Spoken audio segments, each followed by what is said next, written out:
Hi guys!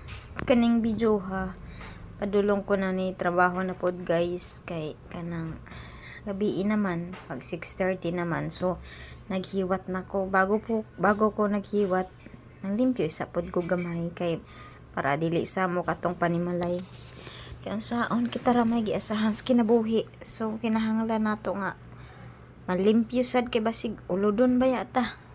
Di man matiwalaan na akong duha ka daga kay kanang igo raman to linis-linis gamay nya ukot jud to sila sa pag study nila. So ako joy laman jud sa trabaho jud unya human bantay sa bata na kana guys, sulot na ko sa uniform kay alikabok kayo sa tanan ba. So kinahanglan nato nga kanang mag pants nya mag jacket nya pag abot natog Manila, pag abot sa staff house, maligo na sab kog usab kay kana siya ko ano guna siya kanang alikabok kayo ba nya di man pwede nga mo duty ka nga di ka maligo kay ngay kalain pod. Pero man ako ligo oy matug pag abot na ko sa buntag matug isa ko dayon maligo ko kay syempre pero jud nya tug sa tagod pag tug sa bata tug pud ta nya kay pag matas bata aw mata pud ta ana lang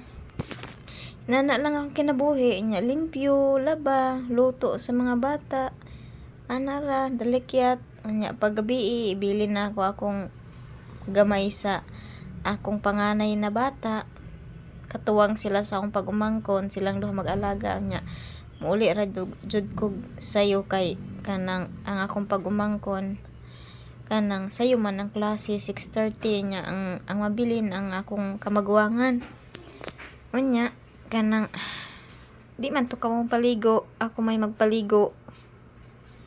So kinahanglan jud na abtik jud ta muli dayon tag sayo. So kinahanglan nato natay kuan guys, natay uniform sa biyahe kay mag-drive gud ta. So kinahanglan nato nga nakasapatos, nakapants kay basig madakpan ta na sayang kay 500 guys.